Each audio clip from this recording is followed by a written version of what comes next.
欢迎阅读今天的中国简报，我们为您带来关于中国经济、政治和社会的最新新闻和分析。在今天的简报中，我们报道了中国国家主席习近平通过重塑其全球政治家的形象，在世界舞台上对抗美国的努力，中美之间高层军事会谈的前景，以及取消对澳大利亚煤炭进口的所有剩余限制的最新进展。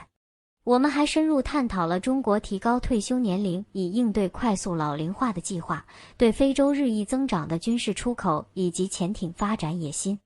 此外，我们还研究了中国的监管结构调整和旅游复苏的影响。我们为您整理了国恒大的重组进展和台湾的军用无人机发展。以下是今天的独家见解。独家分析：李尚福出任中国防长值得注意之处。中国国务院的国务委员，从级别上类似副总理，也就是2级国家领导人。这次以国防部长之职同时升任国务委员的李尚福，在其中最值得注意。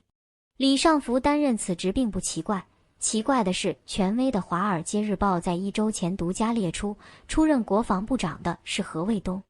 如果是中央军委副主席何卫东担任防长，意味着中国军队体制一项大的改变。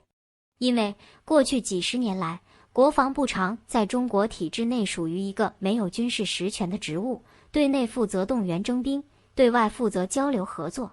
后来的结果证明这是一个误传。李尚福的军内经历就是熟悉国际军事技术，20大上升为中央军委委员，与其他委员的分工对比，就可以肯定他会担任国防部长。由于李尚福将军在担任总装备部长时卷入到美国设立的雷区，被美国列入制裁名单。当时这样的制裁就令我吃惊，美国对外制裁，尤其是大国，似乎是少涉及副部长以上官员。我当时就估计，李尚福是未来最可能担任防长的人选，美国没有顾忌吗？但是李尚福如今出任防长，并不是中国想挑战美国，看你如何与中国军队恢复交流，而是中国依照自己原本的人事规划安排，没有考虑到美国的因素。值得注意的还有，李尚福的排名在国务委员之首。这种情况在1998年时，迟浩田担任国防部长时出现过，但是迟当时已是政治局委员。自从之后，防长都不是排名在最前面。李尚福这次排名在书记处书记、公安部长王小洪之前，意味着什么？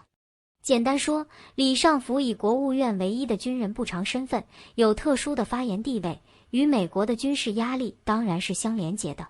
不过，大家仍然有兴趣的是，美国如何面对自己制裁的对象。本文作者和平，中国简报分析专家。彭博社：习近平重塑政治家形象，力争在世界舞台上对抗美国。中国国家主席习近平正在寻求通过重启其全球政治家的形象来在世界舞台上对抗美国。在获得第3个总统任期后，习近平的政府主持了沙特阿拉伯和伊朗之间恢复外交关系的标志性协议的签署，这为他推动俄罗斯和乌克兰之间的和平增加了可信度。预计习近平不久将在莫斯科会见俄罗斯总统普京，与乌克兰总统沃洛季米尔·泽伦斯基举行首次通话，并可能再次与美国总统乔·拜登交谈。中国发现在其他地方的外交努力更容易被接受，最明显的是在乌克兰。巴西总统路易斯·伊纳西奥·卢拉·达席尔瓦预计将在未来几周访问中国，讨论和平努力。南华早报：美国对中国新任国防部长的制裁是对话的真正障碍吗？据分析人士称，由于华盛顿没有显示出将中国新任国防部长从制裁名单中删除的迹象，中美之间进行高级别军事会谈的可能性似乎令人怀疑。对李尚福将军的制裁是在2018年实施的，因为他涉嫌帮助从俄罗斯向中国转让苏35战斗机和 S-200防空导弹系统。虽然北京认为解除对李尚福的制裁是恢复谈判的必要条件，但一位分析人士认为，这更多是一个政治敏感性问题，而不是一个法律障碍。如果需要，中国国防部长可以与美国国防部长接触，但在过去几个月里，中国已经拒绝了在不同层面进行接触的建议。路透社，台湾称希望带回前往中国的士兵。台湾国防部长3月14日说，台湾正在调查一名在离岸岛屿上服役的士兵的失踪事件，该士兵被发现在中国，并补充说，政府正在寻求其他渠道将该士兵带回台湾。台湾国防部长否认了该士兵因受到军方虐待而逃跑的传言，并表示失踪士兵没有泄露机密军事部署和位置信息的风险。这名士兵在靠近中国海岸的离岛服役，上周失踪，3月14日被发现。纽约时报，习近平使用熟悉的办法来控制中国的银行系统。中国领导人习近平正在通过对监管框架的全面改革来加强共产党对该国金融业的控制。习近平的目标是确保金融部门符合他的经济愿景，其中包括防止国内资金流向海外，根据中国的优先事项分配资本，并谨慎行事，以避免过度扩张贷款。监管改革包括建立一个名为国家金融监督管理局的新实体，该局将监督中国570亿美元的金融体系。习近平还任命盟友担任关键的监管职务，并对忽视党的领导的银行家发出警告。这些变化符合习近平的倾向，即在遇到问题时寻求向党内更大程度的集中。他们反映了人们对中国金融监管的充分性越来越关注，这些失误和丑闻已经考验了党维持秩序的能力。一些分析人士认为，这些变化早就该进行了，反映了地方政府对其所依赖的金融机构进行监督的挑战。预计共产党还将重启一个政策制定委员会，该委员会将直接向最高领导人报告。彭博社，在 SVB 事件中，中国资产成为平静绿洲。尽管美国银行业倒闭事件给全球带来了影响，但中国在岸债券收益率仍保持稳定。投资者押注中国的经济复苏，而人民币资产被视为安全的避风港。由于美国的动荡使美联储更接近政策利率的峰值，人民币可能会走强，缩小与中国的利率差异，增加人民币资产的吸引力。此外，中国的增长和政策的一致性使其资产具有吸引力。中国市场没有受到美国最近银行业倒闭事件的干扰。中国股市可能会受益于美元走弱，以及在岸政策制度的支持下对风险的更大偏好。路透社，台湾称尽管有困难，但潜艇项目仍按计划进行。台湾国防部长表示，尽管面临许多困难，但台湾的国内潜艇计划正在按计划进行。此前路透社的最新报道显示，英国对台湾的潜艇部件出口急剧增加。台湾已经为其新舰队聘请了外国潜艇技术供应商，以加强其在面对来自中国的军事威胁上升时的防御。由于中国试图迫使台湾接受中国的统治，北京和台北之间的军事紧张关系处于几十年来的最高点。南华早报 AUKUS 交易分析认为，澳大利亚在东南亚需平息对潜艇交易的担忧。分析人士警告说，澳大利亚作为 AUKUS 条约的一部分购买美国潜艇可能会加剧美中紧张关系，并引发地区军备竞赛。设在马尼拉的国际发展与安全合作组织的常驻研究员约书亚·伯纳德·埃斯佩尼亚说，虽然东南亚国家联盟东盟谨慎地欢迎 AUKUS 成为一个发展中的现实，但澳大利亚的外交部门还有很多工作要做，向印度尼西亚和马来西亚这样担心挑衅中国的风险的东南亚政府解释这一新情况。东盟在美国和中国之间的分歧越来越大，因为所有成员国都需要与中国建立经济联系，但在稳定和安全方面却依赖美国。华尔街日报，中国向外国游客重新开放，取消签证限制。中国驻华盛顿大使馆宣布，外国游客将再次被允许访问中国，取消旅行限制。最近几个月，中国已经允许更多的外国人进入该国，包括使商务旅行者更容易进入，并允许中国公民再次到海外旅行。然而，自2020年3月以来，旅游旅行几乎被关闭了。最新的举措表明，以前暂停的签证将被接受，只要他们仍在有效期内。中国不再要求外国游客进行检疫，但周一的声明没有提到任何具体的防疫政策。彭博社消息人士称，中国自驾游初创公司 WeRide 申请5亿美元的美国 IPO。据熟悉此事的人士透露，中国自动驾驶初创公司广州 WeRide 已秘密申请在美国上市，并希望筹集多达5亿美元的资金。该公司在2022年3月的一轮融资中估值约为44亿美元，并得到雷诺、日产、30联盟、广州汽车集团和私募股权公司凯雷集团的支持。WeRide 开发自动驾驶技术，生产机器人轴、迷你巴士、货车和扫街车等车辆。日经新闻：中国的监管结构调整将在危机中显示价值。中国已经建立了一个新的国家监管机构来监督金融业的所有领域，该机构将接管消费者金融保护和金融控股公司的日常监管职责。新的监管机构还将获得之前由中国证券监督管理委员会持有的投资者保护组合。中国的金融业拥有约60万亿美元的资产。监管和监督权力集中在较少的人手中，但习近平在监督新机构方面将发挥什么作用却不甚明了。此举是在习近平于2017年宣布整顿影子银行以来，中国的债务水平持续上升。彭博社：中国取消了对澳大利亚煤炭进口的所有剩余限制。中国已经取消了对澳大利亚煤炭进口的所有剩余限制，允许所有国内公司进口该商品。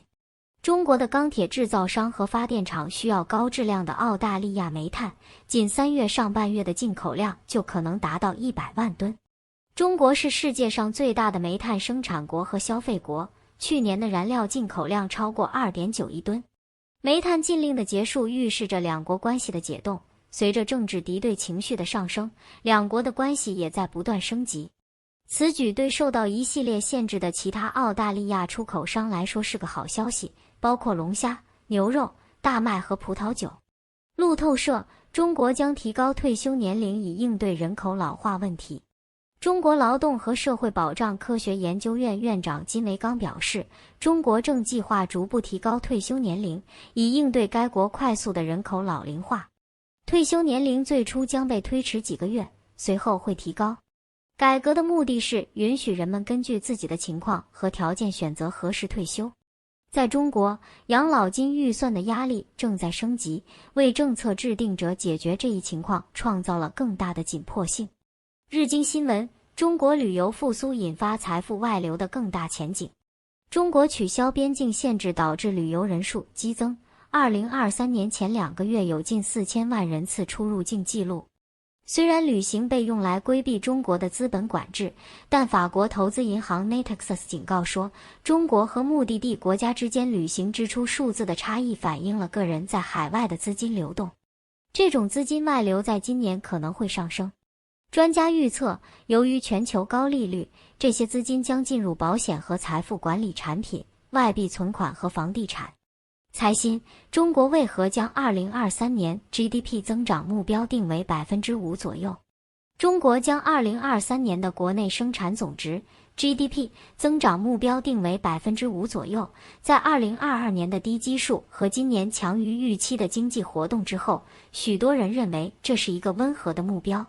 然而，该国新任总理李强表示，实现这一增长目标并不容易，因为中国去年的 GDP 超过了120万人民币 17.8 万美金，这是一个高基数，而且今年经济将面临新的挑战。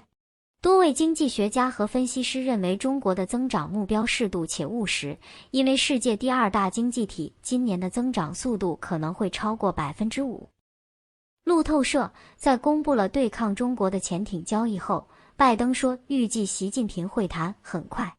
美国总统拜登表示，他预计很快就会与中国国家主席习近平通话，但拒绝说明具体时间。此前，他最近公布了与英国和澳大利亚达成的对抗中国的重大潜艇交易细节。中国已经谴责 AUKUS 协议是一种非法的核扩散行为。美国国家安全顾问杰克·沙利文此前曾表示，美国希望与中国重新建立定期沟通。拜登预计将在周一结束的中国年度全国人民代表大会之后的某个时间与习近平通电话。FT 布鲁塞尔寻求新的控制措施以限制中国获得高科技。据报道，欧盟正在探索新的措施，以限制中国获取欧洲高科技产品的能力。此举是由于布鲁塞尔希望防止公司通过在其他地方制造敏感技术而规避欧盟的出口禁令。虽然官员们承认这些计划仍处于早期阶段，可能需要数年时间来实施，但它们反映了整个欧洲日益增长的加强经济安全的趋势。2020年，新规则要求欧盟各国政府向布鲁塞尔通报可能威胁安全或公共秩序的外来直接投资。去年，成员国根据欧盟的外国直接投资筛选条例提交了414份通知。彭博社，关键日期临近，恒大重组方案如何？恒大是中国广泛的房地产债务危机的中心，这个陷入困境的开发商面临着3月20日在香港举行的清盘申请的法庭听证会。听证会使人们关注中国有史以来最大的重组之一在未来1周内可能发生的各种情况。如果恒大没有公布更多细节，而且特赦债权人小组不支持继续谈判，这可能会增加该公司被勒令清盘的风险。南华早报研究显示，中国的武器销售巩固了其在非洲的经济和安全关系。根据大西洋理事会智囊团的一项研究，在过去10年中，中国向非洲国家出售的先进武器装备超过了美国。研究发现，中国占撒哈拉以南非洲 SSA 国家武器出口总额的22%，几乎是美国出口额的3倍。报告还显示，中国武器的前5大买家正是从中国在撒哈拉以南非洲的基础设施支出中受益最多的国家。研究人员指出，中国对非洲军事出口的增长与“一带一路”倡议的启动相吻合。路透社向乌克兰学习，台湾展示其无人机作为不对称战争的关键。台湾展示了其新的国产军用无人机，包括信天翁2监视无人机和作战无人机，称这些无人机对其不对称战争能力至关重要，使其部队在面对远为庞大的中国军队时更加灵活机动。国家中山科技学院展出了这些无人机，军方已宣布与公司合作，明年将生产3000架无人机。蔡英文总统倡导不对称战争的理念，以使台湾的部队更具机动性，更难受到攻击。与此相反，国防部警告说，中国正在迅速建立其无人机的作战能力。欢迎给我们节目点赞。